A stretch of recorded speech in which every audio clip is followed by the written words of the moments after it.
There are two things sitting on the shelf above the coat rack at the Briggs Farm in Granger County, Oregon. The first is a blue college-ruled notebook, the first of 11, dated October 14th, 1998, filled with the careful handwriting of a 9-year-old boy who had just discovered that a pile of industrial waste was generating heat from the inside. The second is a 23-page commercial agreement signed in September 2017 by the regional director of the company that had been creating that waste for over 2 decades. The distance between those two objects is everything this story is about. But to understand how a man arrives at a kitchen table in Granger County and signs his name on something he drove out to cancel, you have to go back past the greenhouses and the contracts and the soil reports, back past the mushrooms and the notebooks and the long Oregon winters Briggs spent in a cold equipment shed with a flashlight and a thermometer he bought himself, back to the beginning of something that everyone around him was absolutely certain was nothing at all. Back to 1997. Back to the year a boy lost his father. The year the trucks first came. The year a farm began, the long, slow drift towards something no one around it could have named, because what it was becoming did not have a name yet. Not then.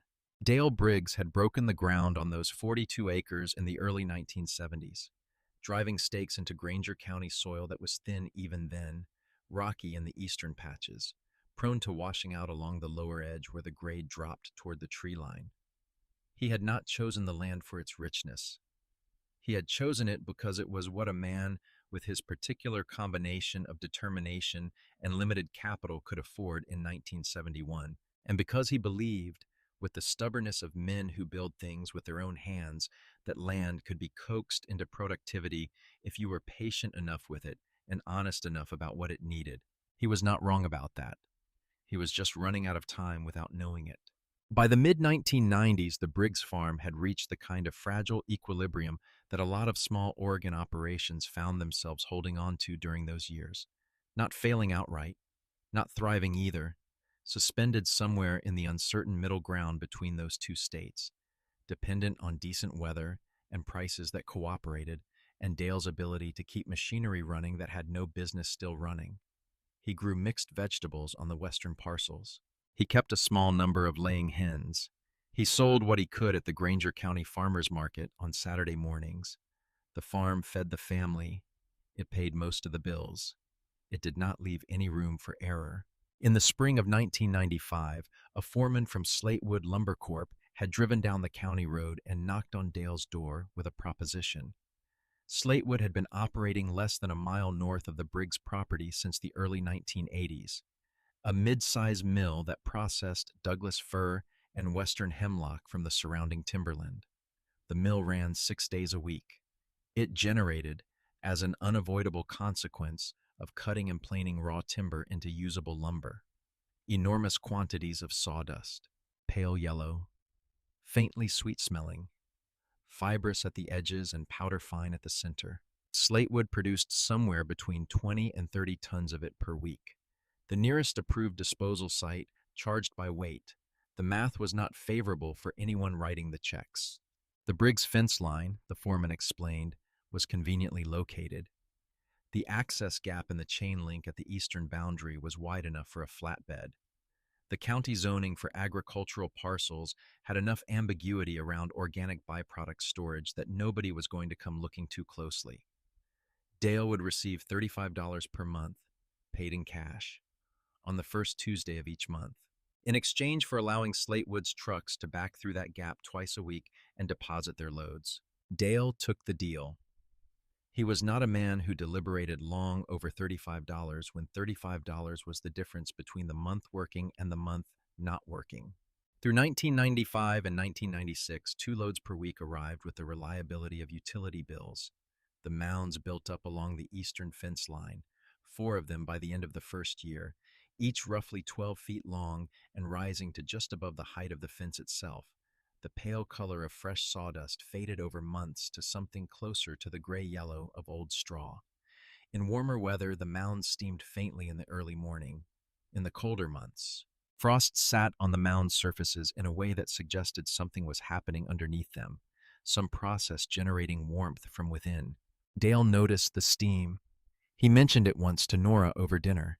Something along the lines of those piles run warm. Then the conversation moved on to other things.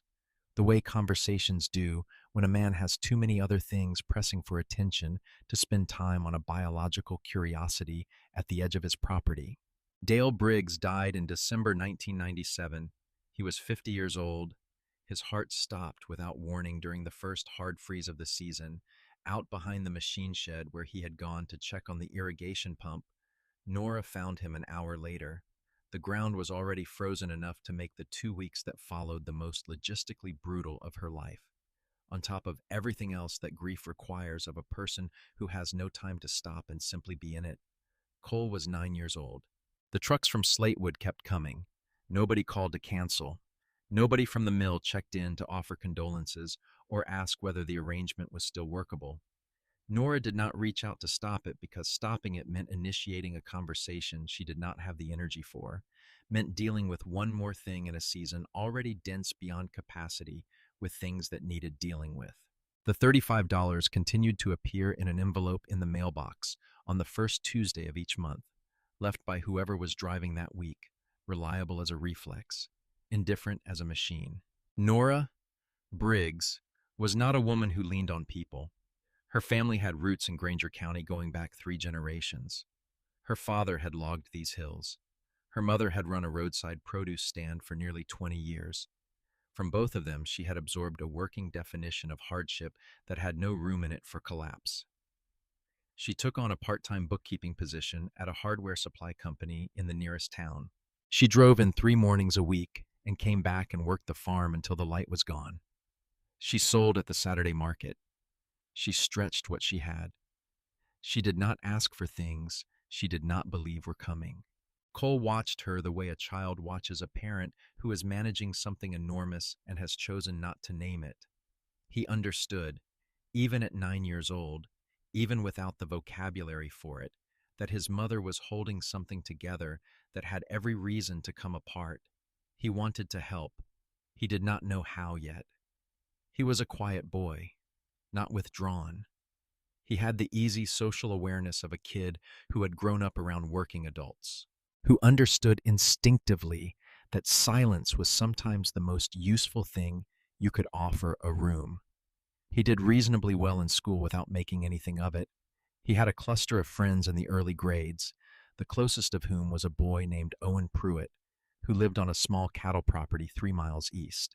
Owen was the kind of friend who showed up on a bicycle without calling first, who stayed for dinner when invited, who had been in and out of the Briggs kitchen often enough that Nora kept a spot for him at the table without being asked. Owen's younger brother Wade was 6 years old in 1997, already developing the confidence of a boy who had learned that being loud was cheaper than being right. In the fall of 1998, the Briggs property had accumulated 7 mounds of sawdust along the eastern fence line. The newest ones were still pale and fresh-smelling. The oldest, from 1995, had begun to darken and compress at the base, their surfaces settling unevenly, taking on the look of something in the middle of becoming something else without anyone paying attention to what that something else might be. It was October. A school day had ended. Cole, now 10 years old, walked the long way back from the road along the fence line rather than straight across the yard, the way he sometimes did when he needed to move through something without being inside 4 walls. He stopped at the oldest mound. He stood in front of it for a moment, looking at the way the base had darkened and compressed differently from the rest of it. Then he crouched down, pushed his right hand into the lower side of the mound where it met the ground, and pressed his fingers in as far as they would go. He pulled his hand back, stared at it, warm, not slightly warmer than the surrounding air, warm the way the inside of a coat is warm after you have been wearing it, warm the way the top of an engine is warm when it has been running, a heat being generated from somewhere inside, not simply retained from the surface. In October, in Granger County, in a pile of industrial waste that everyone who drove past on the county road had already decided was an eyesore and nothing more. He did not tell anyone. He came back the next afternoon and pushed his hand in again. Still warm. He came back the day after. Still warm. By the end of that first week, he had checked all four of the oldest mounds and found that every one of them was generating heat at its core, each at a slightly different intensity depending on how long it had been sitting and how much moisture had come through recently. The newest mound from earlier that year was barely warm at all. The oldest was the hottest. He did not understand what it meant yet. He just knew it was true. Nora noticed him spending time at the fence line in the afternoons. She did not press. He was a boy who processed things externally, in motion, and she had learned early that asking directly sent him inward rather than opening anything up. She let him move at his own pace. He started with the books available at the Granger County Public Library. Anything related to soil chemistry, decomposition, what happened to organic material over time under varying conditions of moisture and temperature. The library's agricultural section was modest, assembled over decades from donations and occasional deliberate purchases, heavy on practical guides for Pacific Northwest farmers. Cole worked through it methodically, marking pages with folded scraps of paper. He borrowed the maximum number allowed at one time. He returned them and borrowed more. He discovered, through a combination of reading and his own daily observations, a vocabulary he had not had before. Microbial decomposition, carbon to nitrogen ratio, humic acid formation, aerobic versus anaerobic breakdown. He wrote these terms carefully in a notebook he had bought at the drugstore in town. Blue cover, college ruled, 80 pages, in the small, precise handwriting that Nora had always said looked too careful for a child, too deliberate. Like someone who knew the words were going to matter later, the heat, he learned, was biological. Sawdust was high-carbon organic material when it began to break down under the right conditions: sufficient moisture, the presence of microorganisms, some form of nitrogen to balance the carbon load. It entered a phase of active microbial decomposition that generated heat as a byproduct. The older mounds had been sitting long enough through enough rain cycles, absorbing enough incidental nitrogen from leaves and grass clippings and whatever else the wind carried, that the process had started on its own, slowly, imperfectly, but genuinely. He wrote in the notebook, Pile 1, October 14th, 1998.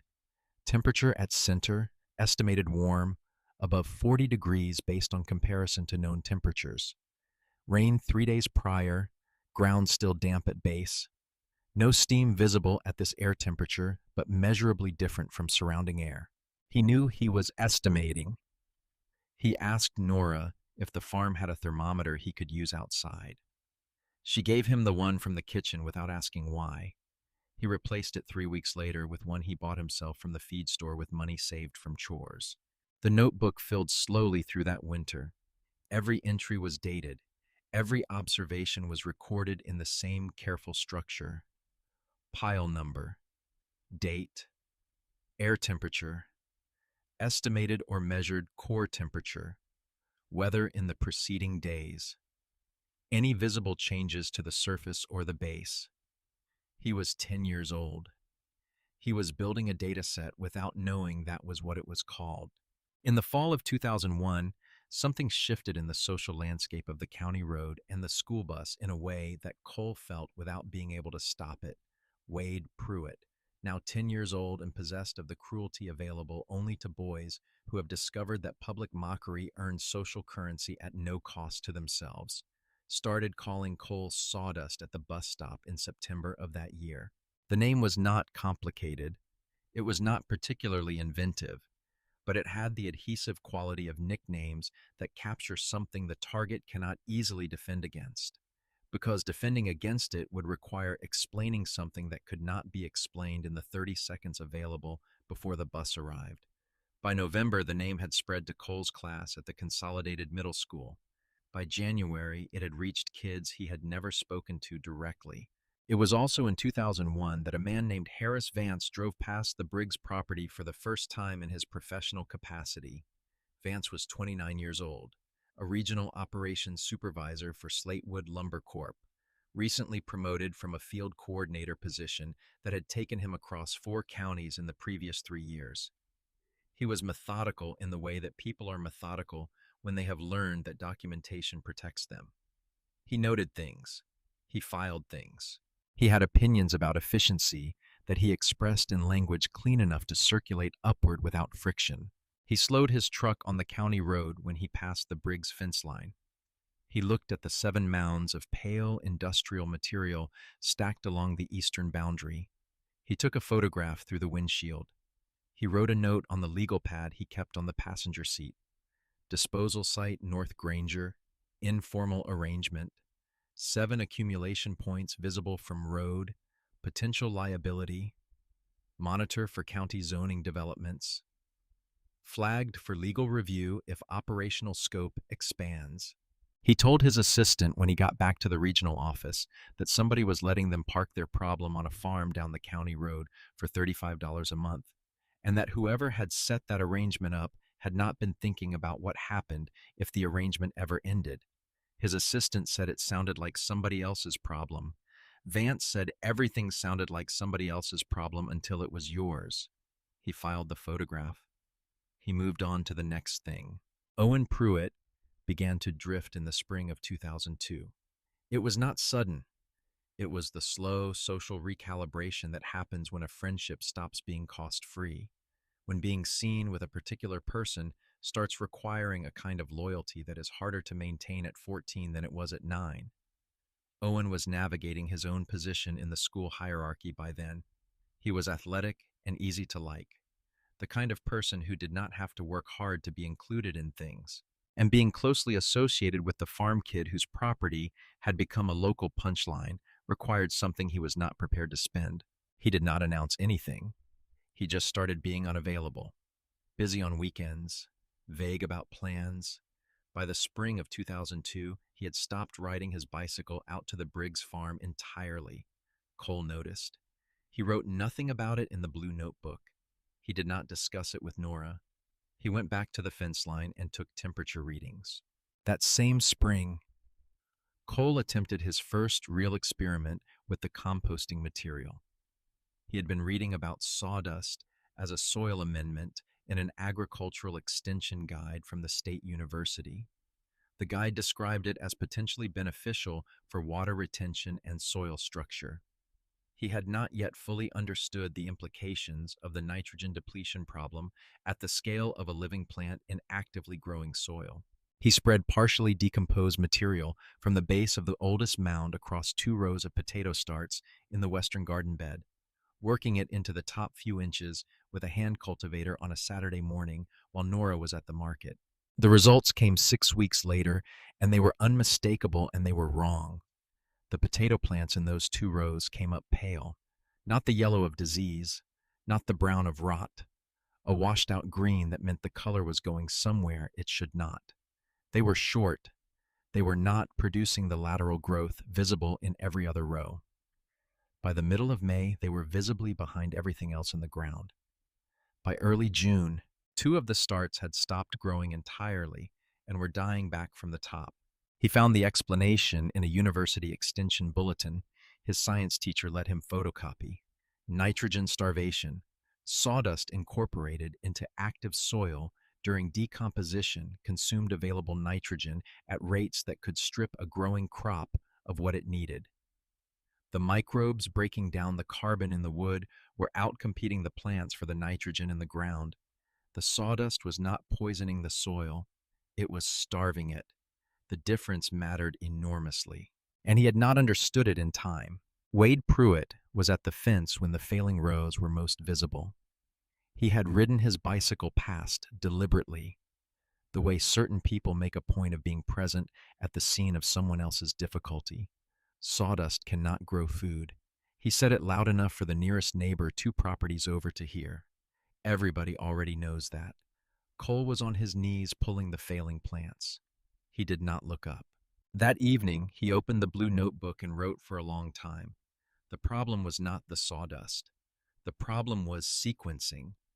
Raw, or partially decomposed material needed to finish breaking down before it came into contact with actively growing things, or alternatively, it needed to be paired with a nitrogen source sufficient to feed both the decomposition and the plant simultaneously.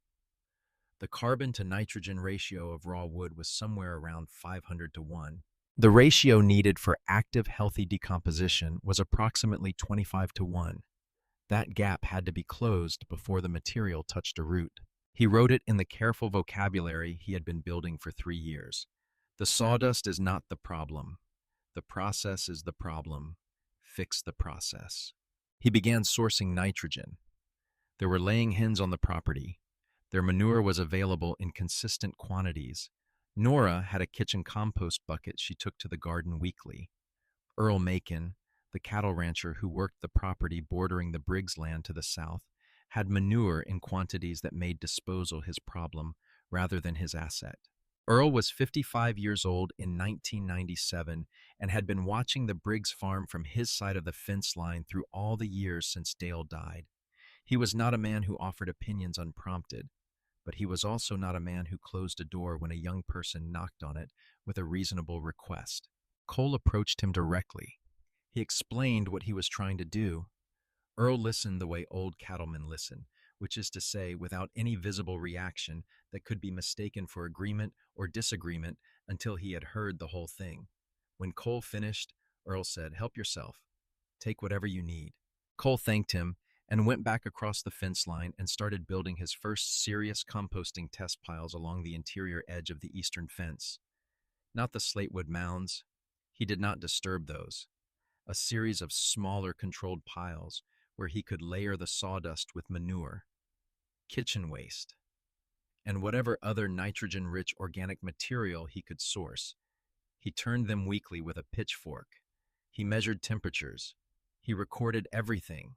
By the spring of 2003, the oldest of his test piles had reached internal temperatures above 50 degrees Celsius, the range at which full thermophilic decomposition was occurring, where pathogens were being eliminated, where the material was genuinely transforming into something that bore no resemblance to what it had started as. He dug into the base of the hottest pile on a Saturday morning and found material that did not look like sawdust anymore. It was darker, finer. It smelled like the earth after heavy rain, that smell that is almost sweet, almost mineral, that has no analog in anything manufactured. He took a handful to the kitchen and set it on the counter under the light. Nora looked at it for a moment without speaking. "Is that what I think it is?" His hand stayed flat beneath the material, steady. "It is going to be. Give it another season." That same spring, Cole drove himself to a county agricultural extension event at the Granger County Fairgrounds, a low-attendance morning meeting aimed at working farmers who needed practical information more than inspiration. He sat in the back of a room that was mostly empty and listened to a soil scientist from Oregon State University named Dr. Sylvia Crane give a presentation on soil organic matter and its relationship to water retention in Pacific Northwest agricultural conditions. What Dr. Crane described in the language of peer-reviewed research was precisely what Cole had been watching happen along his eastern fence line for 4 years. She had the data for it, large-scale, rigorously documented, the kind of evidence that moves through institutions and shapes policy. He had the data for it too. His was smaller in scale and entirely self-constructed, but it pointed at the same truths with the same consistency. After the presentation, when the other attendees had filed out, Cole walked to the front of the room where Dr. Crane was packing her materials. He introduced himself. He told her he had a farm in Granger County. He told her about the sawdust. He asked if he could show her his notebooks. She agreed with the polite efficiency of someone who does not expect to be surprised. Then he set the notebooks on the table in front of her, and she went quiet in the way that people go quiet when something rearranges their expectations faster than they can prepare for it. She turned pages. She looked at dates. She asked questions about his compost temperatures and his nitrogen sources and how he was measuring soil organic matter and what his turnover schedule looked like. The questions moved from polite to genuinely technical inside of 5 minutes. She was not asking out of courtesy. She was asking because she wanted to know. At the end of it, she looked up from the notebooks. How much of the property is workable right now? He told her. About 14 acres of the 42. How long until the rest? He had been calculating this. He had run the numbers several different ways. 6 years, he said. Maybe 7. If what is working in the northwest corner keeps extending the way it has been. Doctor, Crane held his gaze for a moment. Her expression was not warm exactly. She was a precise and even woman who did not perform emotions she did not have. But it was certain. That is probably right, she said. If you keep doing what you are doing. It was the first time anyone outside the Briggs farmhouse had said anything about his land that was not a joke, not a complaint, not a performance of concern that was actually a performance of doubt. He drove back through a gray afternoon, the kind of Oregon spring that does not announce itself, that just arrives and settles in and stays. He did not turn on the radio.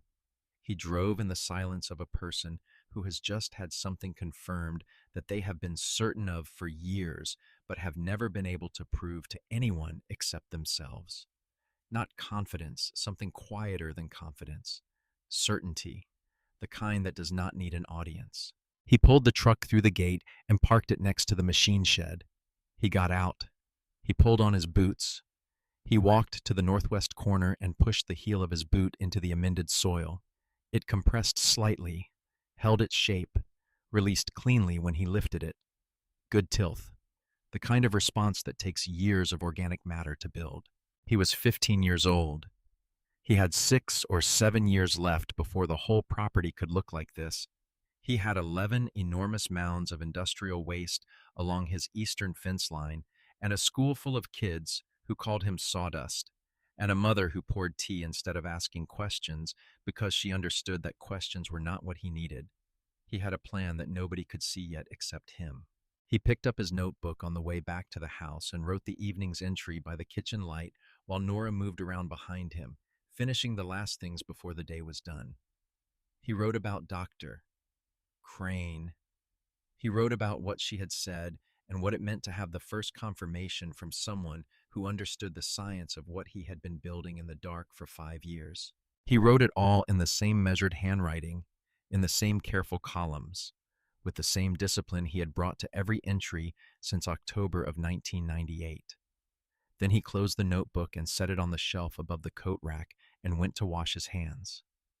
Outside, along the eastern fence, the mounds of pale industrial waste sat in the evening dark, generating heat that nobody could see, transforming into something nobody around them yet believed they would become. The trucks from Slatewood would come again on Friday. Cole was already waiting for them. There is a specific quality to the silence that follows the first real confirmation of something you have believed alone for years. It does not feel like victory. It does not feel like relief. It feels like the ground settling under your feet in a way it never quite did before. Like something that had been slightly uncertain beneath every step you had taken was now finally solid. Cole drove back from that fairgrounds meeting and went straight to the eastern fence line before he went inside. He stood on the amended soil in the northwest corner for a long time without writing anything down. Then he went in and wrote everything down. That was the difference between Cole Briggs and the people who called him sawdust. They looked at the mounds and saw the end of something. He looked at them and saw the beginning of a process that had not finished yet. The process, as it turned out, was only getting started.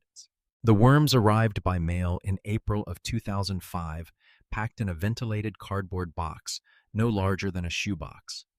Shipped from a supplier in Boise, who had included a single photocopied instruction sheet and a hand-stamped note that read, "Keep moist, not wet." Cole had ordered them 6 weeks earlier after spending 2 evenings with a Saskatchewan agricultural bulletin he found referenced in a university library database. a publication that described vermicomposting in the precise, unsentimental language of people who measure results rather than promise them. Red wigglers, a species that processed organic material at the cellular level, converting finished compost into something the bulletin called vermicast, a word that sounded industrial but described something closer to the most concentrated form of soil fertility that biology could produce without synthetic chemistry. He set the box on the workbench in the old equipment shed and opened it carefully. The worms were alive, dense, moving through the damp bedding material in the slow, purposeful way of things that have no awareness of their own significance. There were roughly 2,000 of them. Cole looked at them the way he looked at most things that interested him, steadily, without expression, cataloging what he saw against what he expected. Then he transferred them to the first of 6 wooden frame beds he had built along the south wall of the shed over the preceding 3 weekends, using lumber salvaged from a section of the old hay barn that had finally surrendered its structural integrity in the February rains. Nora had seen the beds when he was building them. She had not asked what they were for. By 2005, she had developed a form of trust in his projects that was not blind. She was too grounded a person for blind trust, but earned.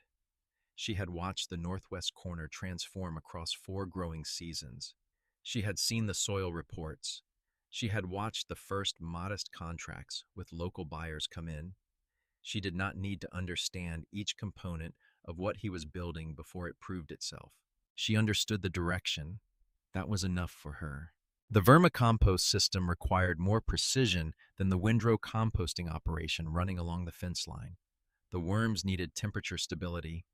They slowed significantly in cold and died if they got too hot. They needed moisture content within a specific range, not wet enough to drown and not dry enough to desiccate. They needed a steady supply of pre-composted material in pieces small enough for them to process without competition from thermophilic bacteria, which at high temperatures would outcompete the worms rather than work alongside them. Cole learned the calibration through a combination of the bulletin, 2 library books, a manufacturer's guide from the bedding supplier, and failure. The first bed collapsed in August of 2005. A temperature spike during an unusually warm Granger County week, combined with an overloading of nitrogen-rich kitchen material that acidified the bedding faster than the worms could buffer it. He lost approximately a third of that colony over 4 days. He found the dead ones during his morning check. The bed gone still in the specific way of something where the life has left it. He stood looking at it for a long moment. Then he cleaned it out, adjusted the feeding schedule, transferred the survivors, and started again. The entry in his notebook that evening read, Bed 1, failure, heat plus acid overload, mortality estimated 600 to 700 individuals, adjusting feeding ratio and increasing ventilation, resuming daily monitoring. The next entry was the following morning's temperature reading. Nothing between them. No drama. No self-recrimination. The failure had been examined, cataloged, and set aside in favor of what came next. By October of 2005, the surviving system was producing vermicast in quantities that could be measured and tested. Cole applied it to 4 precisely bounded test plots across different sections of the property, plots he had been tracking for 2 years with consistent measurements of soil organic matter, pH, water retention, and vegetable yield. The results over the following growing season were not subtle. Yield increases ranging from 18 to 31% depending on crop type, with the most dramatic responses in sections where the underlying soil had been the most depleted. Soil organic matter in those sections moved in a single season by a margin that had previously taken 3 years to achieve with windrow compost alone. He spent a long time looking at those numbers. What the vermicast represented, beyond the yield data, was a multiplier. The windrow operation was already producing finished material in quantity. The vermicast system took that material and concentrated its value by a factor that changed the economic math of everything he was doing. Less material, more impact, higher value per unit if sold rather than applied. He was not thinking about selling it yet, But he had begun, for the first time, to think about what it would mean to have something worth selling. The bank's letter arrived in February of 2007, not on the first Tuesday of the month when the slate wood envelope came, but on a Thursday, and it came certified. Nora had signed for it before Cole was up. She left it on the kitchen table without comment, the way she left things that required him to see rather than be told. The overdue property tax notice covered 3 years, 2004 through 2006, accumulated during the period when the composting system was producing finished material but not yet generating the revenue to match its output. With interest, the total came to $18,400. The county assessor's office required full payment within 90 days, or the property would be referred to the tax lien process. Cole read the letter standing at the counter. He read it twice. Then he set it on the counter above the kitchen drawer and went out to check the vermicast beds before breakfast. He had 84 active substrate blocks in the fruiting chamber he had been building in the eastern shed. The shiitake he had started that autumn were at pin stage. The Saturday market opened in 4 days. He did the arithmetic on the walk to the barn. He did not share the calculation with Nora. He simply went to work. By the end of the 90 days, Cole had run the Saturday market every weekend without exception, expanded direct sales to 2 restaurants that had inquired after seeing the market display, and made 1 delivery to a specialty food store in the county seat that had called him after a chef mentioned his product. He drove to the county assessor's office on a Wednesday morning with an envelope, $18,400 in personal checks and money orders. Every transaction from the previous 12 weeks documented on a single sheet of paper in the handwriting he had been using since 1998. The clerk counted it twice. Cole waited. When she confirmed it, he took the receipt, folded it along a clean crease, and placed it in his shirt pocket. He drove back to the farm without stopping.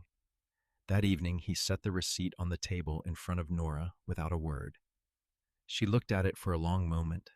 Then she picked it up, folded it along his crease, and placed it in the kitchen drawer next to the sink without a word of her own. Neither of them mentioned it again. There was no need. The mushrooms had begun months earlier, arriving sideways the way the best things often do, through a door he had not been looking at. It was a Saturday morning in late June of 2007. Cole had driven into town for a hardware order and stopped at the community center's monthly flea market because it was on the way back, and he occasionally found useful things there. Hand tools, canning supplies, the odd piece of agricultural equipment being sold by somebody's estate.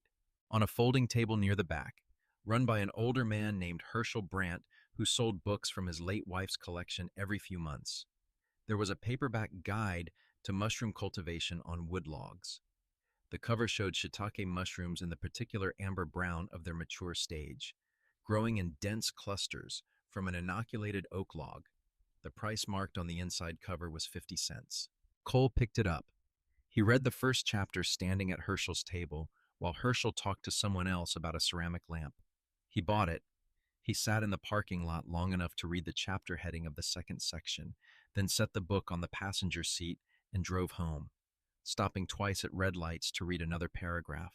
What the book described was a cultivation system that required 3 things: spawn, the fungal material used to inoculate the growing substrate, a suitable substrate for the fungus to colonize, and a controlled environment during the fruiting phase to regulate humidity and temperature. The preferred substrate for shiitake cultivation was hardwood sawdust, supplemented with wheat bran or rice bran to increase the nitrogen content to levels that supported aggressive mycelial growth. Cole had hardwood sawdust in quantities that no other mushroom grower in Granger County possessed or likely ever would. He ordered spawn 2 weeks later from an agricultural supplier in Corvallis. Shiitake first, because the book was specific about it and he did not want to diversify before he understood the base system. The spawn arrived in sealed bags, pale and fibrous, smelling faintly of a forest floor after rain. He built 12 inoculated substrate blocks in the eastern shed over a single August weekend, using a sterilization protocol from the book that involved a pressure cooker borrowed from Nora's kitchen. returned the following day without explanation. The mycelium colonized the blocks over 8 weeks. Cole watched the white filaments spread through the substrate in the slow, branching way of things that move too gradually to observe in real time, but are undeniably present every time you look. By late September, the first pinheads appeared, tiny brown dots at the surface of the blocks, breaking through the colonized substrate with the insistence of something that has been building toward this moment since the beginning. He harvested the first flush on a Thursday morning in the last week of September 2007. 2 kilograms. The mushrooms were dense, well formed, their caps the deep amber brown of the mature stage he had seen on the book's cover. He laid them on a clean cloth on the workbench and looked at them in the shed light. There was no triumph in the moment, just the quiet recognition that a thing had worked the way he calculated it would, which was its own form of satisfaction, separate from the feeling of being surprised. He packed them into a flat produce basket and drove to the Granger County Farmers Market on Saturday morning. He set the basket on a corner of the table where he normally sold vegetables, with a handwritten cardboard sign that read, "Shiitake mushrooms, $6 per pound." He had no particular plan for what would happen. He had grown the mushrooms. They were good. The market was the logical next step. 38 minutes after the market opened, the basket was empty. The last pound went to a woman in a green jacket who bought 3 pounds at once and asked where she could get more. Cole took her name and number on a piece of register tape and wrote it in the back of his notebook. He drove home with an empty basket and $84 in his pocket. He told Nora that evening. Her response was a kind of quiet that contained more than silence, the kind that settles over a person when something they have been half expecting finally arrives, but arrives larger than they had allowed themselves to anticipate. She looked at the empty basket for a moment. Then she said, "How many blocks did you start with?" Cole set the basket on the counter. 12. "I will start 48 next week." Nora turned back to the stove. She did not say anything else. She did not need to. He kept the shed locked after that. He told no one outside the farmhouse about the mushrooms. This was not secrecy in the suspicious sense. It was the instinct of a person who had learned that announcing work before it was sufficiently developed invited the kind of attention that generated noise without adding anything useful. He would scale first.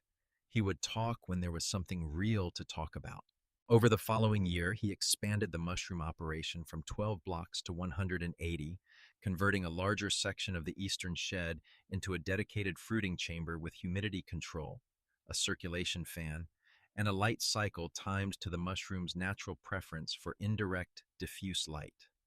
He added oyster mushroom varieties in the spring of 2008, faster to fruit than shiitake, more forgiving of temperature variation.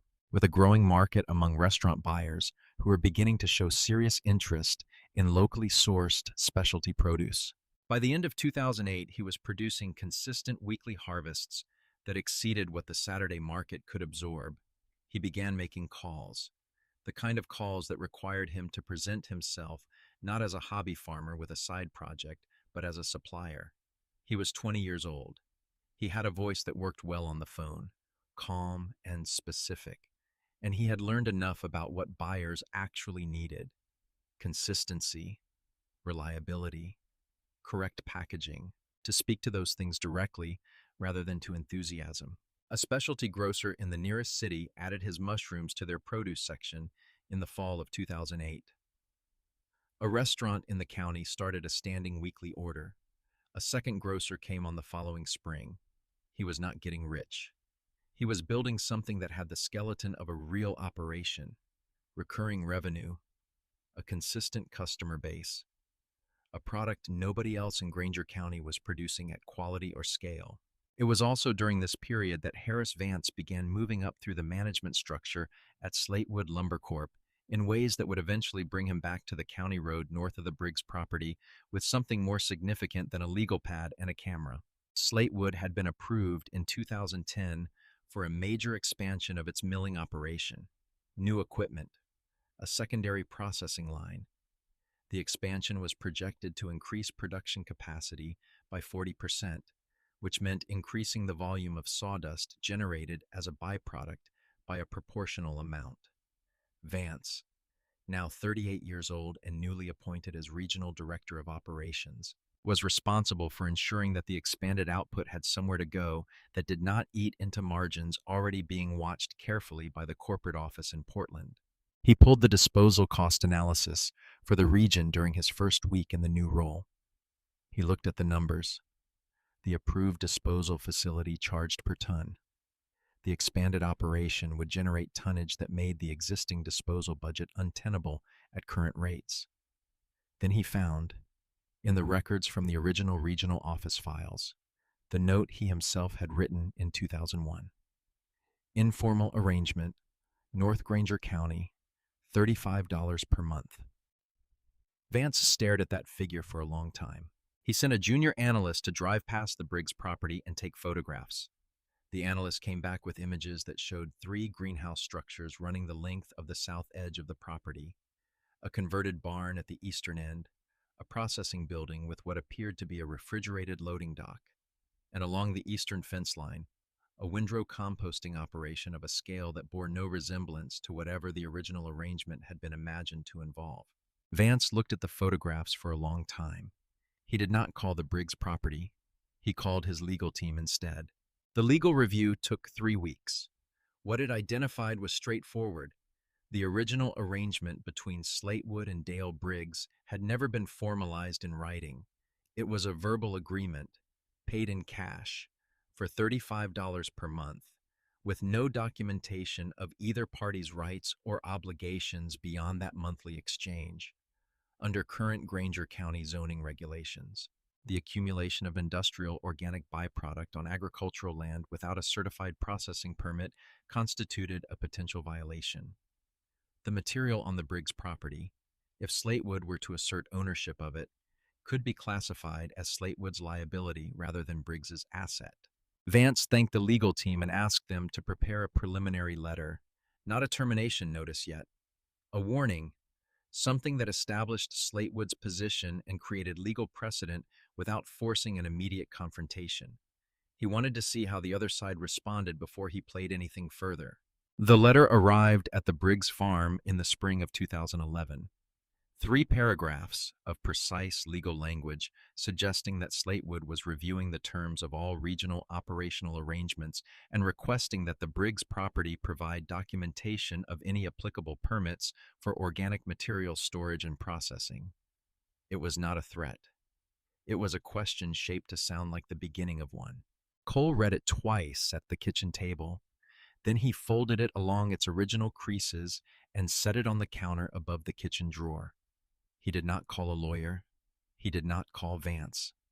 The following Monday, he drove to the county clerk's office and spent 4 hours reviewing the agricultural zoning ordinances for Granger County in detail, line by line, in the way that a person reviews something when they intend to understand it rather than skim it. What he found was this. The zoning language around organic byproduct storage had been written broadly enough to create genuine ambiguity, but the county had, in 2009, issued operational guidelines for composting facilities on agricultural land that, if followed, would constitute compliance regardless of the source material. The guidelines required documentation of input volumes, processing temperatures, turning schedules, and end product quality. They required a certified soil amendment designation for any material sold commercially.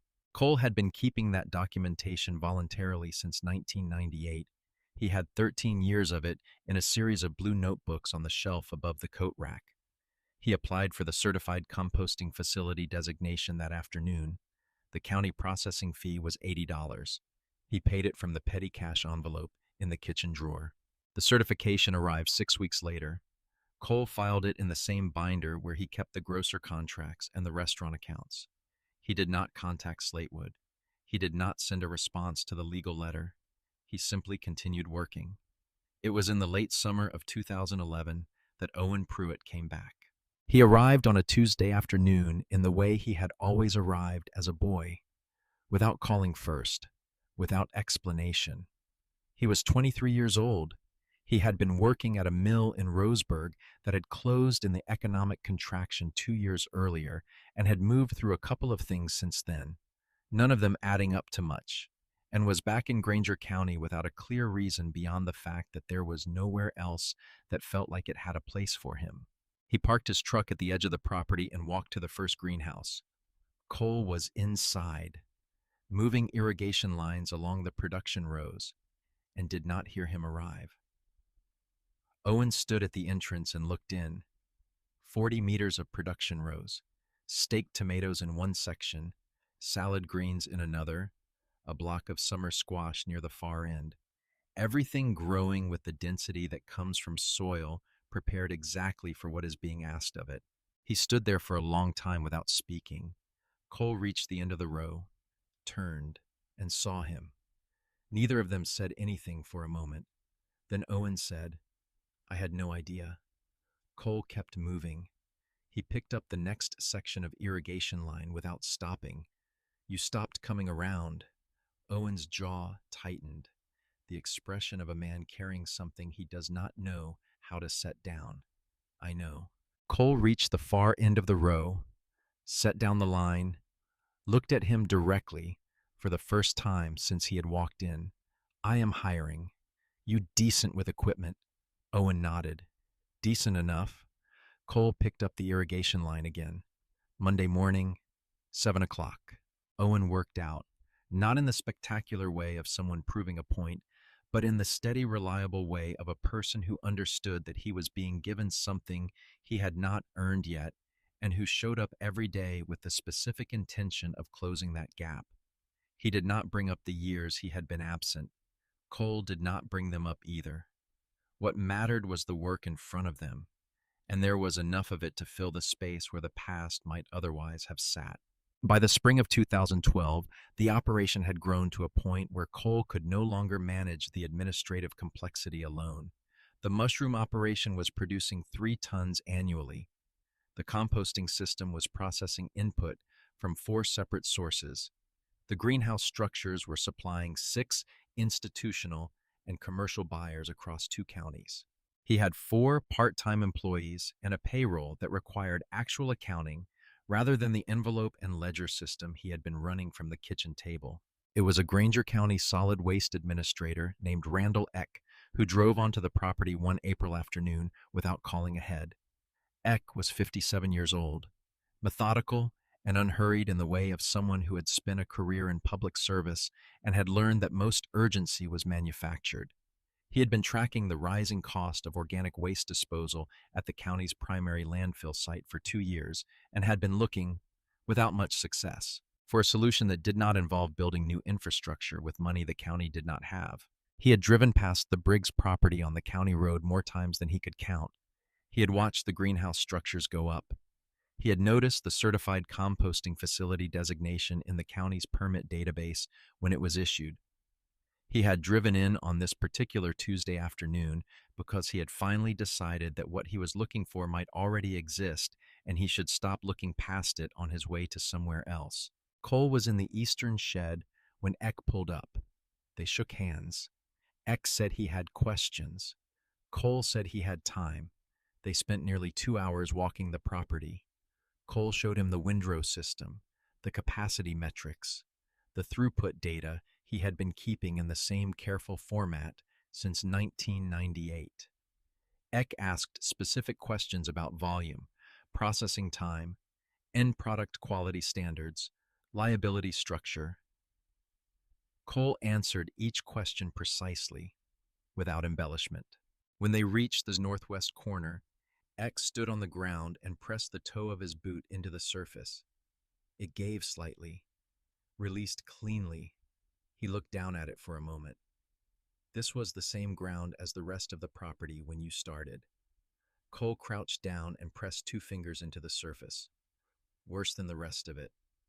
5 years ago, this was the poorest soil on the property. Gravel base. Almost no organic matter. Water ran straight off it. Eck looked across the field. Then he looked back at the soil under his feet. How much capacity do you have for additional organic input volume? Cole gave him the figure. Eck was quiet for a moment. doing arithmetic in his head. The service contract with Granger County took 4 months to negotiate and finalize. It was not a large contract by any corporate measure, but it was the first time a governmental entity had looked at what had been built at the Briggs farm and decided it was worth paying for, not as a product, but as a service. The county would pay Briggs Agricultural Systems a per-ton rate to receive organic waste diverted from the landfill stream, process it through the composting system, and certify the end product against Oregon Department of Agriculture standards for commercial compost. Cole incorporated Briggs Agricultural Systems, LLC, in the fall of 2013. The paperwork was handled by an attorney in the nearest city, a straightforward filing. He signed the documents at a small conference table, drove home, and told Nora over dinner. She looked at him across the table. She turned the name over.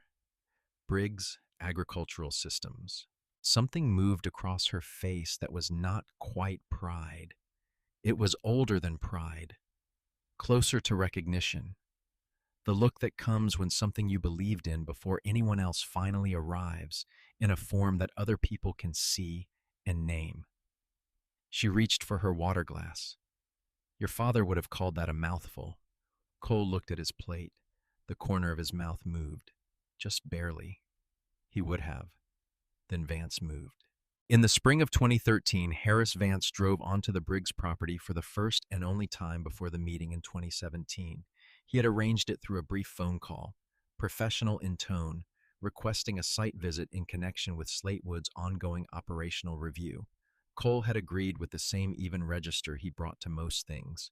Vance stepped out of a company SUV wearing pressed slacks and a Slatewood jacket that was cleaner than anything that had ever been worn on a working farm. He looked at the greenhouses. He looked at the processing building.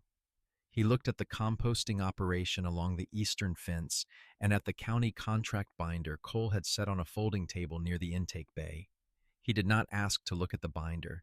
He looked at it from a distance, noted the county seal on the cover, and looked away. He walked the property for 40 minutes without saying very much. At the end of the walk, standing near the eastern fence where the Slatewood mounds had once dominated the entire visual landscape of the property, Vance looked at the row of young Douglas fir seedlings planted along the interior of the fence line the previous winter. What are those for? Windbreak.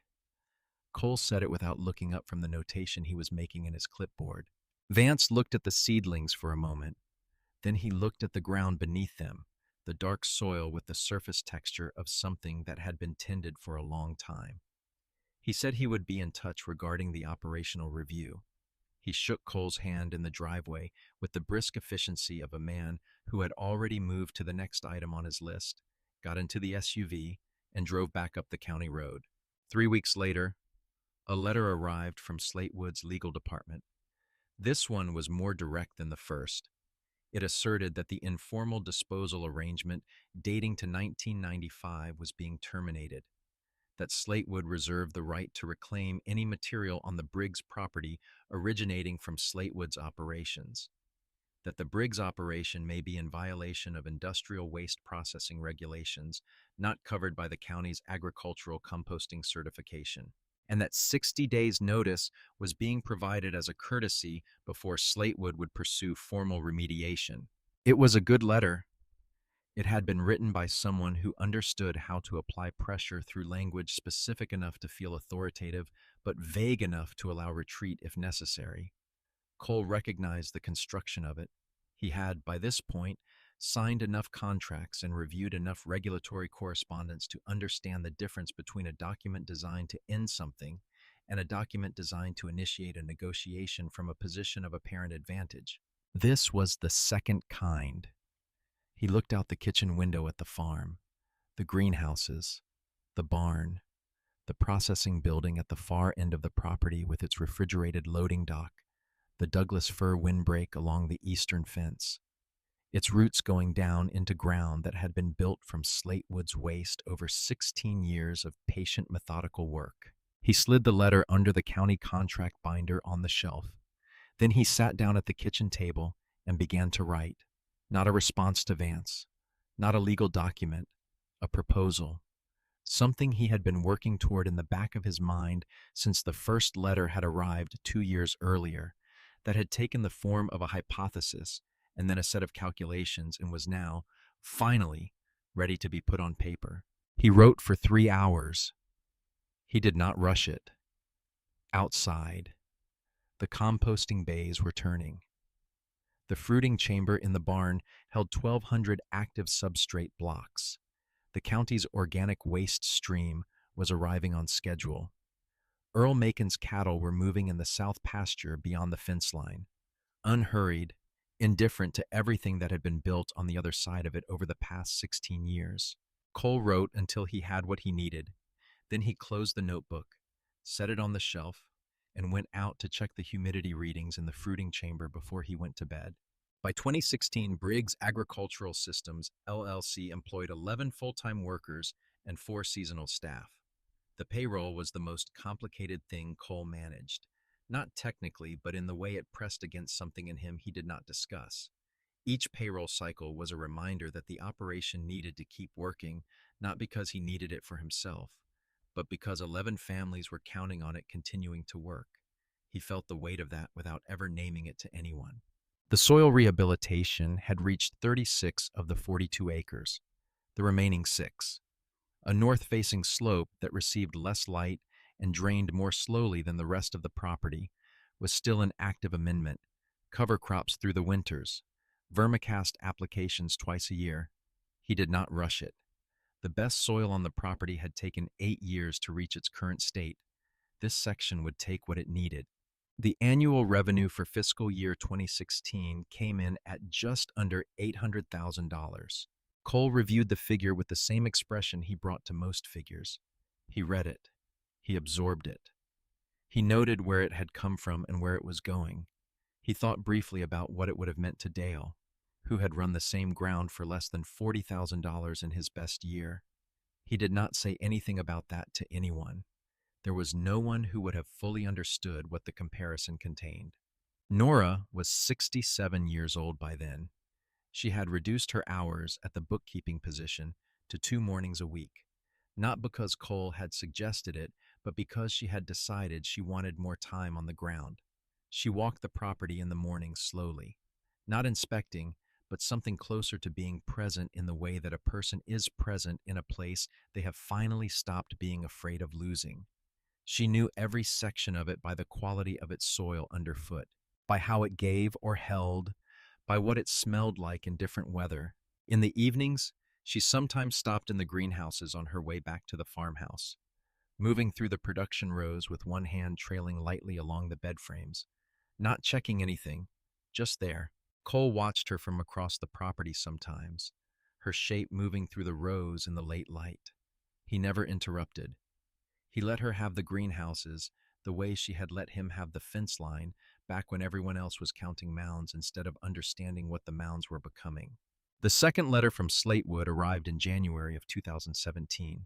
It was 3 paragraphs, more direct than either of the previous communications, signed by Harris Vance himself rather than by the legal department. It advised that the informal disposal arrangement was being terminated effective 60 days from the date of the letter. It advised that Slatewood reserved the right to assess the Briggs property for remediation costs associated with any material originating from Slatewood operations. It noted, in the final paragraph, that Vance would be conducting a site visit at the Briggs property at a time to be scheduled, at which point these matters could be discussed in person. Cole read the letter standing at the kitchen counter. He read it a second time. Then he set it down, picked up the phone, and called the number on the letterhead. He reached Vance's assistant and left a message requesting that the site visit be scheduled at Vance's earliest convenience. He said the farm would be available any morning that week. Vance called back the following morning. His voice had the clipped efficiency of someone who scheduled his days in 15-minute increments. He could come Thursday. He had, he said, about 15 minutes. Cole said that would be fine. He hung up the phone, folded the letter once, and slid it beside the certified composting permit in the document binder on the shelf. Then he went back outside. There was compost to turn in Bay 3. The first greenhouse needed its irrigation lines checked before the week's harvest. The county's truck was due on Friday with the organic waste stream from the municipal collection route. He went to work. The ground held everything it had taken 20 years to build. It was not going anywhere. There is a specific kind of preparation that does not look like preparation from the outside. It looks like ordinary work. It looks like a man checking irrigation lines and turning compost and reviewing yield estimates in a notebook he has been keeping for 19 years. It looks like nothing worth watching. But underneath the ordinary surface of those 3 days between the phone call and the Thursday morning visit, Cole Briggs was doing the most precise thinking of his professional life.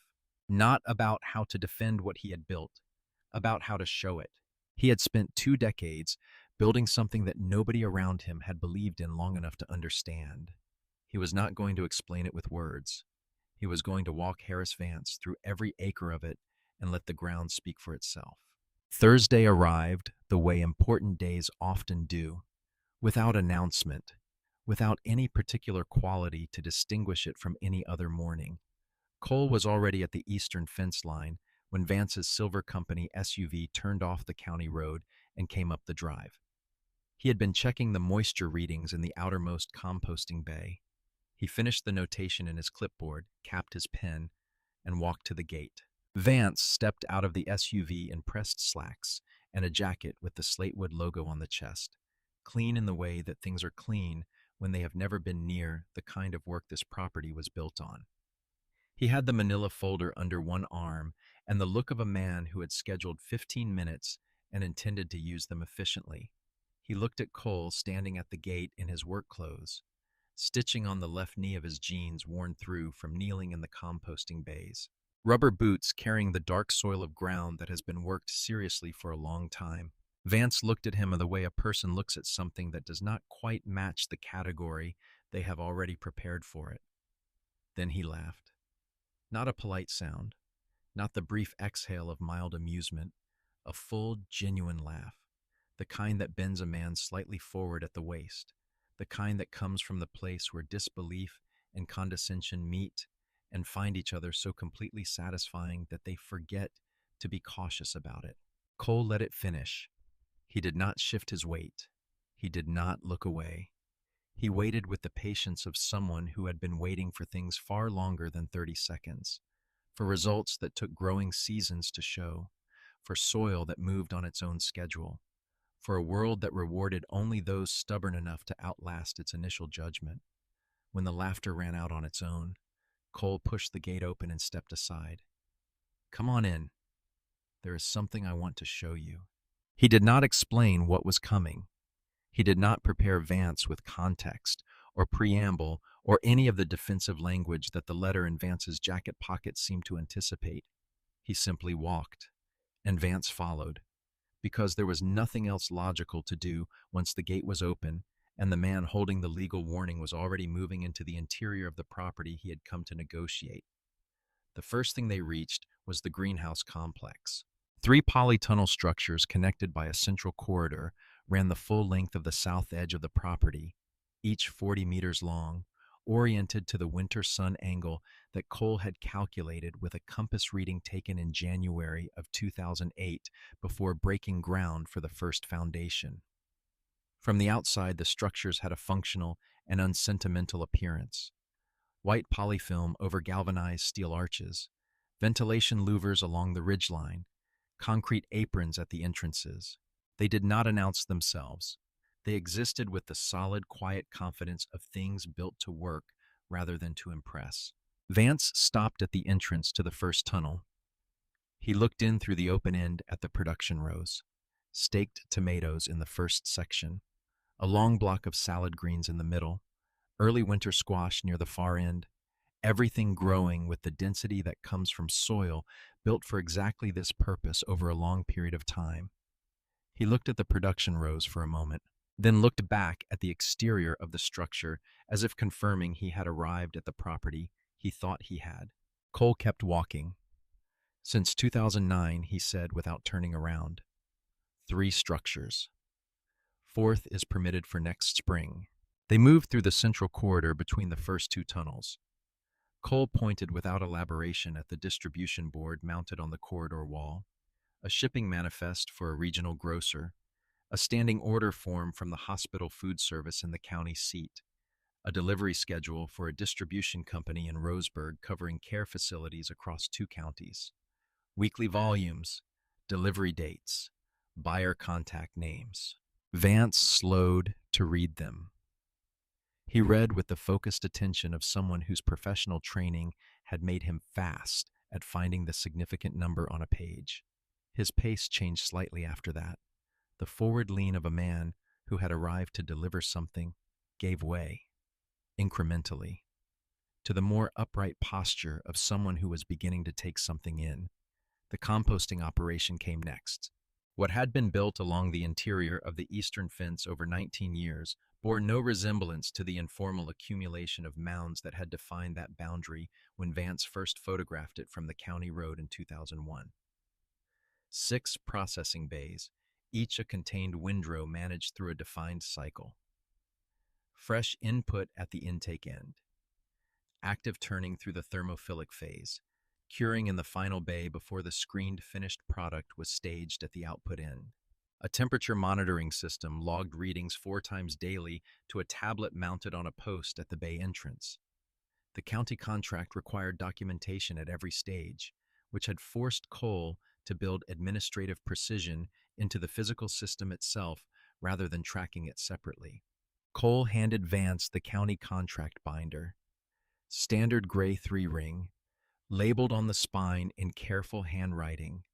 Vance opened it to the middle, landed on a processing volume report, read for a moment. His thumb moved to the rate structure page. He did the arithmetic in his head. The county pays you to take their organic waste. His voice was flat, with the flatness of a statement that is actually a question asked by someone who does not want to give the question more weight than they intended. Cole took the binder back. 3rd year of the current renewable term. 6th contract year overall. Vance looked at the processing bays. How much per ton? Cole gave him the figure. Something shifted in Vance's expression by 1 register. Not visible to anyone who did not know what to look for. But Cole had spent 2 decades reading the language of things that were in the middle of changing, and he saw it. The mushroom barn was at the eastern end of the property, a converted structure that had been the original hay storage building when Dale built it in the early 1970s. The interior had been rebuilt completely in 2010. Insulated walls, a climate control system that maintained humidity between 85 and 95% depending on the fruiting stage, LED lighting on a cycle timer, stainless steel harvest tables along the north wall. Inside, it was a different world from the farm surrounding it, cool and dim, smelling of earth and something older than earth, the atmospheric quality of a space where fungi have been living and working for years without interruption. The substrate blocks were stacked floor to ceiling on the west wall. Fruiting clusters of shiitake hung from their blocks in amber-brown density, some at pin stage, some at full mature cap. A row of oyster mushroom columns lined the center of the room, their white and gray fronds emerging from dozens of cut points along each column. At the far end, a section of lion's mane mushrooms grew in their characteristic cascading white mass, unlike anything in the visual vocabulary of conventional produce. Vance stood in the center of the barn and turned slowly. He was not a man who showed his internal state easily. The professional habit of the MBA, the years of operational review work, the practiced reading face, all of it was present. But the rotation he did in the center of that room was not professional. It was the involuntary physical response of a person whose estimate of a situation has just been revised past a boundary he had not prepared for. 7 tons annually, Cole said, waiting list of current buyers in specialty grocery across 4 counties. He handed Vance a single sheet. Current buyer list with weekly volumes and contract terms. Vance looked at it without speaking. They walked the fields last. 36 of the 42 acres were in active production. The rows were clean. Between them, the soil had the dark color of ground that has been amended consistently across many seasons, the kind that holds its surface after rain rather than running off it, that gives back moisture slowly rather than all at once, that smells alive because it is. The north-facing slope, the 6 acres that had resisted rehabilitation the longest, was in cover crop. A dense mat of winter rye and crimson clover doing the slow nitrogen work that would bring those parcels fully online by the following planting season. Cole opened the soil report binder at the final stop of the tour, 80 pages organized by parcel, showing readings taken every 6 months since 2003. The northwest corner, which had been the poorest soil on the property when Dale was alive, showed current organic matter at 7.2%. The county agricultural average for comparison was printed at the bottom of the page, 1.8%. Vance took the binder without being handed it this time. He turned pages slowly, reading dates, reading numbers, tracking the progression from the early pages, where the readings were low and inconsistent, to the recent pages, where they were high and stable and showed the accumulated result of 2 decades of deliberate work applied to ground that had once been functionally worthless. He was quiet for a long time. Cole let him be quiet. They were standing near the eastern fence when Vance set the binder down at his side. The Douglas fir seedlings planted along the interior of the fence line 5 winters earlier stood in a straight row, their root systems drawing from ground built from Slatewood's own byproduct across nearly 2 decades. The chain-link fence was still there beneath the tree line, but the view through it was entirely different from what it had been when 11 enormous mounds of pale industrial waste had defined this boundary. Cole looked at the fence line for a moment, not for Vance's benefit, because this particular piece of ground deserved to have what it had required said out loud by someone who knew exactly what that was. This is where it started, right here. Your trucks backed through that gap twice a week, beginning in 1995.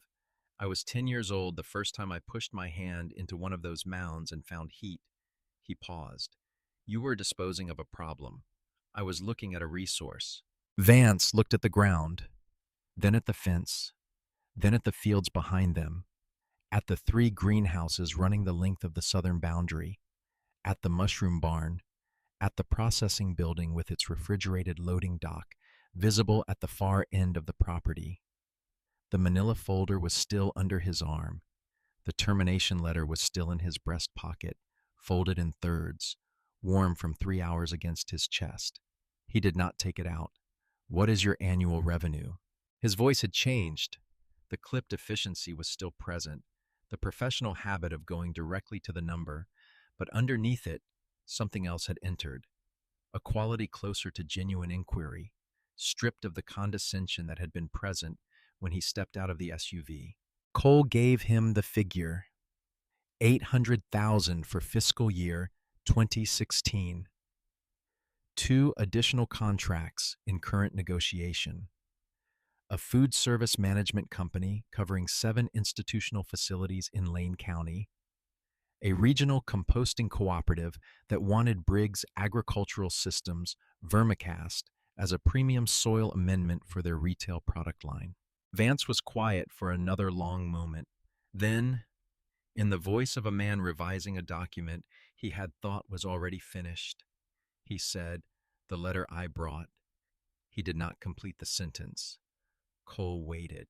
"The material your operation receives from Slatewood, we had assessed it as a disposal liability. The new efficiency review flagged it as a missed revenue opportunity." He looked at the soil along the fence line, at the roots of the young firs going down into what had once been an industrial dumping arrangement that nobody had thought to question. I may have significantly misread what the opportunity actually was. It was not an apology. It was something more useful than an apology. It was a man who had arrived certain of one thing, allowing the evidence in front of him to produce a different conclusion. Cole had no interest in the apology version of this moment. He had never wanted anyone's regret. He had only ever wanted the ground beneath him to be understood for what it actually was. "Come back to the house," Cole said. "There is something worth talking about." They sat at the kitchen table, the same table where Nora had asked her two-word question 14 years earlier, where the first blue notebook had been opened and examined by the only person in the world who had believed in what it contained before there was anything to show for it.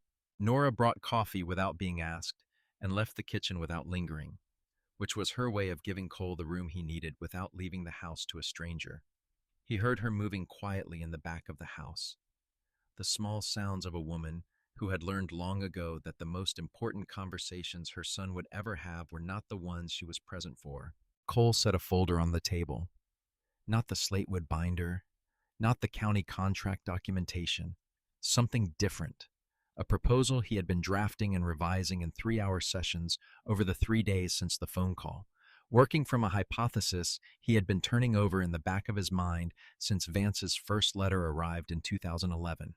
He had researched Slatewood's reforestation program through the Oregon Department of Forestry's public compliance records.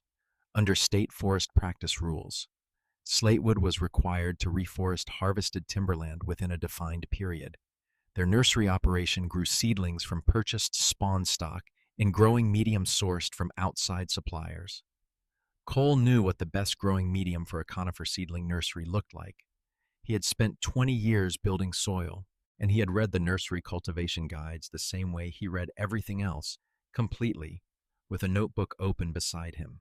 He laid out what he had been thinking. Slatewood would resume deliveries of sawdust to Briggs Agricultural Systems, not informal dumping at $35 a month, a defined commercial arrangement with specified material grades, delivery scheduling, volume commitments, and a formal agreement documenting the rights and obligations of both parties. In exchange, Briggs Agricultural Systems would provide Slatewood's reforestation nursery with priority access to finished compost at a contracted rate, produced from the Slatewood material processed through the county-certified composting system. Wood from Slatewood's timberland, processed into sawdust at the mill. Sawdust converted to finished compost at the Briggs operation. Compost growing the seedlings that reforested Slatewood's harvested land. The material moved in a closed loop, nothing wasted. The thing that Slatewood had been paying to dispose of became an input in a system that returned value directly to its own forest. Vance listened to all of it without interrupting. Cole could see him processing the structure of the proposal, the logistics, the pricing, the compliance implications, the internal justification he would need to bring it back to the Portland office.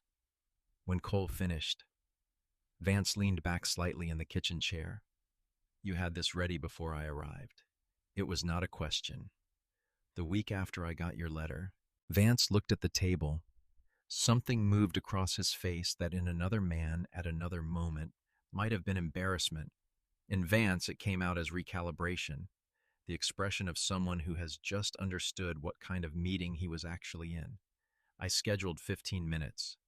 Cole picked up his coffee. "You have been here 3 hours. A long silence settled between them, not uncomfortable. The kind of silence that exists between two people who have both arrived, from entirely opposite directions, at the same understanding of a situation. The closed-loop structure. Vance said slowly, "The nursery operation has been looking at soil amendment sourcing. The current supplier contract is up for renewal in the fall." Cole did not respond to that. He waited. Vance looked at the folder on the table, then at the window behind Cole's shoulder, at the edge of the greenhouse structure visible beyond the glass, at the property that had produced $800,000 in revenue the previous year from material his company had been treating as a disposal problem for 22 years. What kind of volume commitment would you need from Slatewood to justify the infrastructure investment on your end? Cole had the number ready. He had calculated it 3 different ways over the previous 3 days to make sure it was the right number and not the number he wanted it to be. He gave it to Vance. Vance was quiet for a moment. Then he opened the manila folder he had carried from the SUV and turned it face down on the table without looking at it. "Send me the formal proposal in writing. I will need 2 weeks to run it through our operations and legal teams. If the numbers hold on our end, we move to contract review. Cole nodded once. They signed a preliminary letter of intent at that kitchen table on plain paper, initialed at the bottom by both parties, marked subject to formal legal review. It was not binding in the strict sense. It was the documented record of two men who had arrived at the same conclusion from opposite directions, agreeing that the conclusion was worth pursuing through proper channels. Vance stood when they were done. He looked around the kitchen for a moment. At the shelf above the coat rack, where 11 blue college-ruled notebooks stood in a row beside a spare set of work gloves and a coil of irrigation tubing. At the table they had been sitting at the window facing the property. He did not say anything about the notebooks. He did not ask about them, but Cole saw his gaze rest on them for a moment longer than everything else in the room, and he understood that Vance had recognized, without being told, what they represented and what it had cost to fill them. They shook hands in the driveway, a different handshake than the one Vance had arrived imagining he would give. More weight in it, more attention. Vance drove the silver SUV back up the county road without looking back. Cole stood at the gate until the vehicle was no longer visible, then turned back toward the farm. There was irrigation to check in the second greenhouse before the afternoon harvest. Owen was troubleshooting the compost turner's hydraulic line in Bay 4 and had left a note on the intake board asking for a second opinion before lunch. Cole went to work. The formal agreement between Briggs Agricultural Systems and Slatewood Lumber Corp. Was signed in September of 2017 in a conference room at a law office in the county seat, with attorneys present on both sides and a document that ran to 23 pages. Cole read every page before signing. The attorneys billed accordingly. The agreement specified sawdust grades, delivery volume, scheduling protocols, quality standards for finished compost, pricing structures for both the incoming material and the outgoing product, liability allocations, and termination conditions. There was a paragraph near the end of the document that described the purpose of the arrangement in language suitable for regulatory disclosure. Cole had written the first draft of that paragraph himself and sent it to Slatewood's attorney as a starting point. It read, "The parties intend this agreement to establish a closed-loop organic material processing relationship in which timber processing byproducts are converted to soil amendment products used in the reforestation of timberland, advancing sustainable land management objectives for both parties." Slatewood's attorney had suggested replacing the phrase closed loop with circular economy partnership. Cole had declined the change. Closed loop was accurate. Circular economy partnership was language from a consulting presentation. The attorney accepted the original. Cole drove home from the signing through Granger County in the early September afternoon. The hills were dry at their upper edges, the way Oregon hills get in late summer before the first rains returned. Golden brown at the tops and green lower down where the soil held moisture longer. He passed the turnoff to the county landfill, where the organic waste stream he had been diverting for 6 years would otherwise have ended up. He passed the Macon property where Earl's cattle were visible in the south pasture. The old man himself standing at his fence line, looking at nothing in particular the way men who have spent their lives outdoors look at everything. Cole slowed the truck and lowered the window.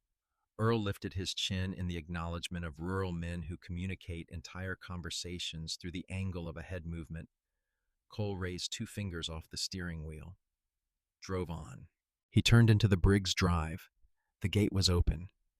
Owen had left it that way after the afternoon delivery truck. Cole drove through, cut the engine beside the machine shed, and got out without sitting. He pulled on his gloves and walked directly to the composting bays to check the afternoon readings. The years that followed moved with the momentum of things that have found their shape and no longer require constant tending to hold it. In 2019, Cole negotiated a second county contract, this one with a neighboring county whose solid waste administrator had attended a regional municipal conference and heard Randall X speak about the Granger County arrangement during a panel discussion on organic waste diversion. The administrator had called Cole directly the following week. The second contract doubled the organic input volume to the composting system, which required expanding the processing bays and hiring 2 additional full-time workers.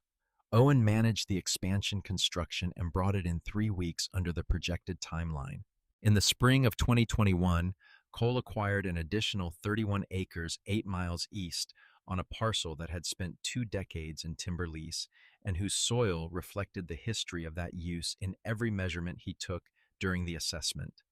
Heavy clay content, suppressed microbiome, organic matter at 1.4%, water running off the surface rather than into it.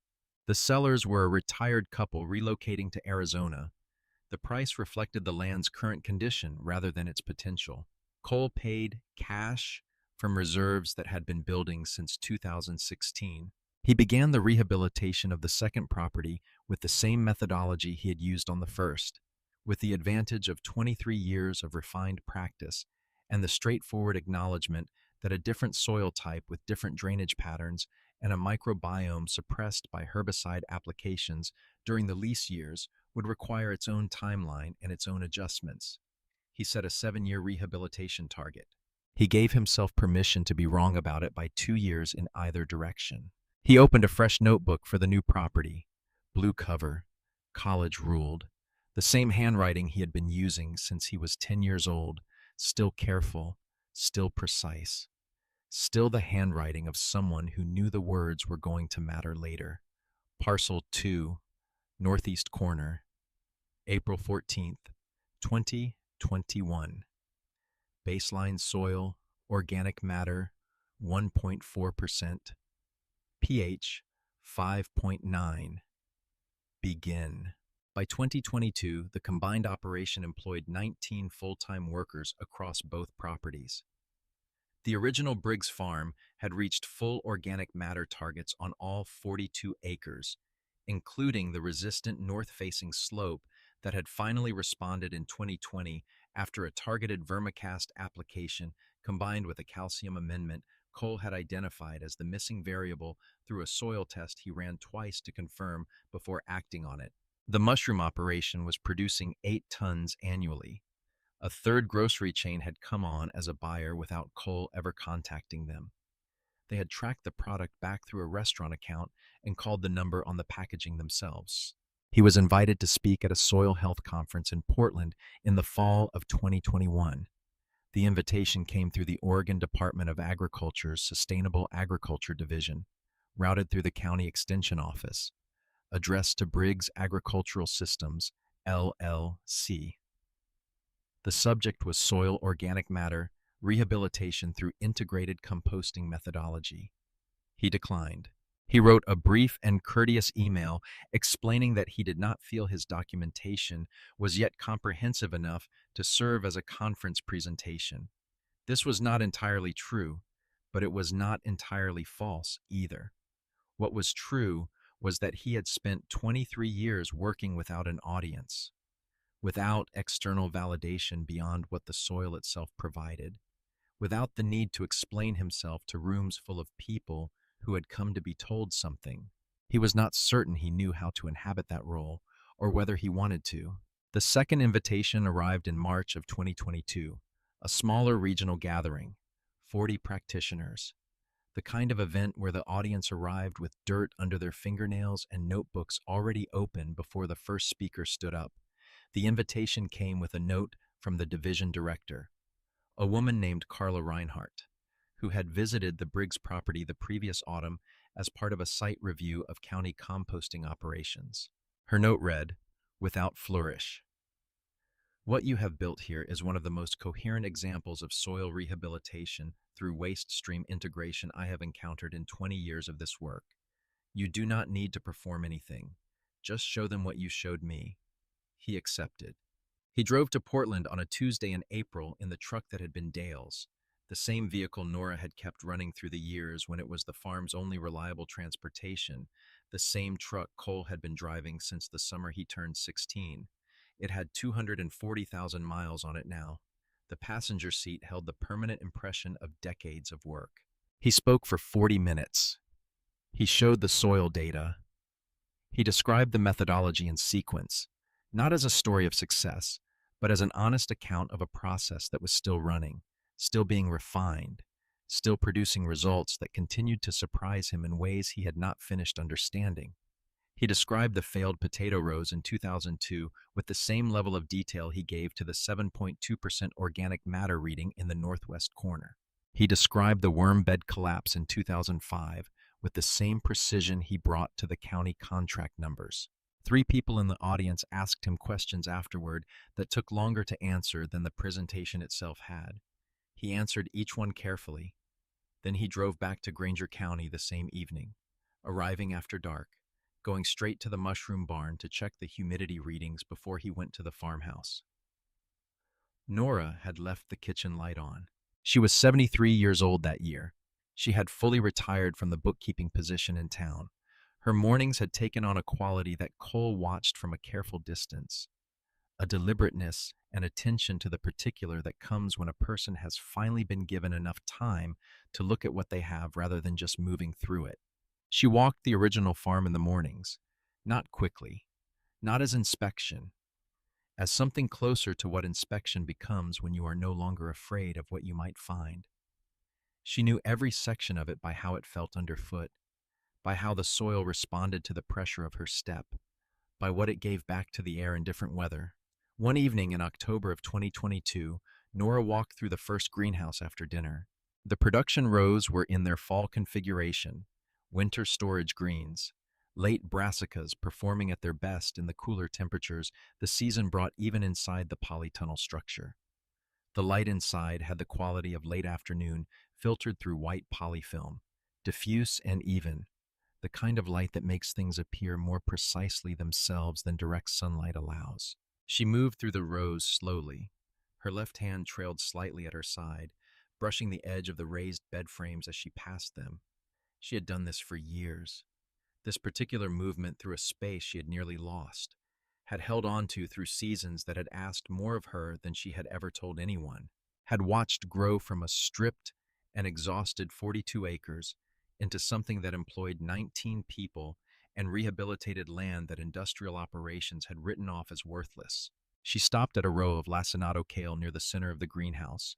The leaves were broad and dark green and slightly blue at their edges, the stalks thick, the roots down in earth that 7.2% organic matter had made into the kind of ground that gives a plant everything it asks for. She reached out and touched one of the leaves with two fingers, gently, the way she had always touched things she needed to confirm were real, were still there, were not going to disappear if she pressed too hard. Cole was standing at the far end of the greenhouse. He had come in through the back entrance to finish a yield estimate for the late brassica section, a routine notation in the notebook he carried, the same kind of entry he had been making every growing season for 24 years. He had not turned on the overhead lights because the ambient light from the polyfilm was sufficient for writing, and he preferred the greenhouse in this quality of evening illumination. He saw her through the rows. She did not know he was there.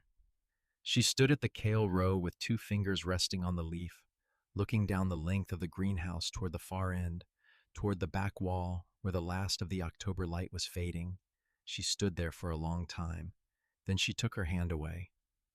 She looked down the row for another moment. Then she did something Cole almost missed. Small, private, the way a person acknowledges something to themselves when there is no one around to perform it for. She nodded. Not for him, not for anyone, for herself, for the decision she had made 25 years earlier to let a 10-year-old boy pursue something she could not yet see the shape of, for the two-word question she had asked at the kitchen table in 2003 and the way she had poured tea when the answer came back longer than she expected, for every Tuesday morning when $35 had arrived in an envelope and she had let it cover one more month of something that was still becoming. Cole looked back down at his notebook. He wrote the yield estimate for the late brassica section in the careful handwriting he had used since October of 1998. He did not move toward her. He did not call her name. He let her have the moment the way she had always let him have the fence line. Outside, along the eastern boundary of the property, the young Douglas firs stood in a straight row in the dark, their roots drawing from ground that had been built from nothing over 25 years of patient, unglamorous work. The chain-link fence beneath them was still there, the same fence the slate wood trucks had backed through twice a week for years, depositing what the company had considered a disposal problem and what a 9-year-old boy had recognized on an October afternoon in 1998 as something else entirely. The ground on both sides of that fence was dark now, alive, smelling of rain and the mineral sweetness of earth that has been given back to itself. Somewhere on the second property, 8 miles east, 31 acres of suppressed clay soil were beginning the slow process of becoming something. The first notebook for that parcel was on the shelf in the farmhouse office, its pages still mostly empty, its entries still in the early columns of baseline data, the patient record-keeping of a process that had just begun. Cole finished the yield estimate, capped his pen, walked out of the greenhouse through the back entrance without turning on the lights. The kitchen window was still lit from inside. He could see the outline of Nora moving through the room, finishing the last things of the evening. He stood on the path between the greenhouse and the farmhouse for a moment, looking at that lit window, at the shape of a woman moving through a kitchen at the end of an ordinary day on a farm that had cost 25 years to build into what it was. Then he went inside, set the notebook on the shelf above the coat rack beside the others, and washed his hands for dinner.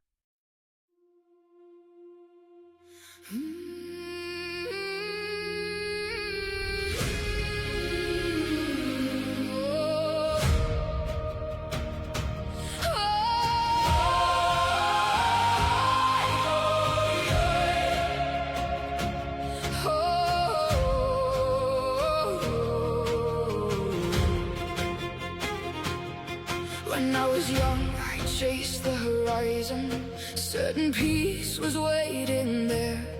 I thought the storms were wrong turns taken, and every burden was unfair. So I spent years fighting the mountains, cursing every winding road, never seeing that the struggle was the thing that made me grow. The eagle learns within the wind, the oak grows strong beneath the snow, and every soul that's worth becoming must walk where harder paths may go. The road was never meant to be easy, the storm was never meant to pass. The waves were not there to stop me, they were there to teach me how to last. Every trial is part of the journey, every scar becomes a guide. The mountain is not in my way, the mountain is the reason for the climb.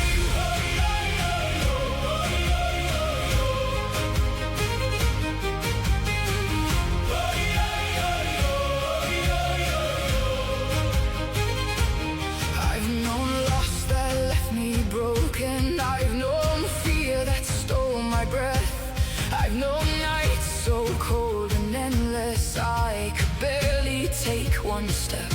Yet every wound became a teacher, every failure left a mark, and every valley that I walked through placed another star within the dark. The river doesn't fight the canyon, it learns to carve its way ahead. What seems a wall to those who fear it becomes a path for those who tread.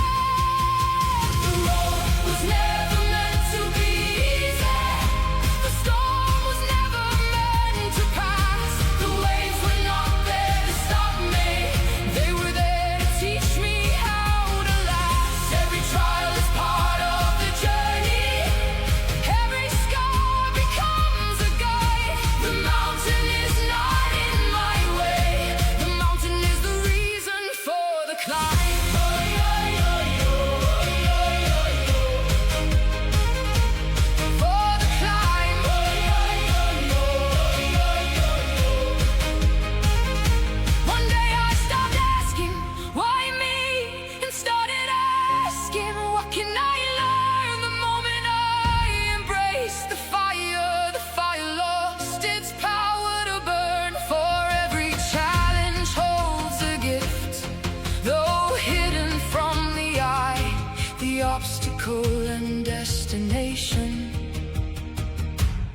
never separate all this time.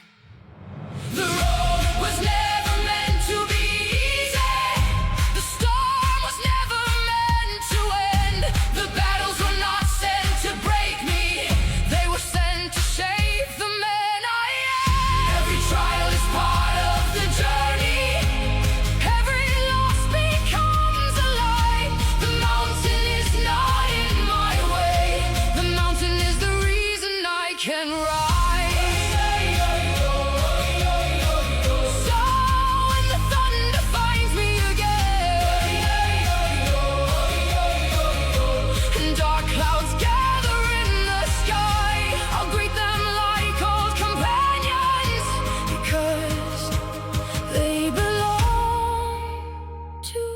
Journey.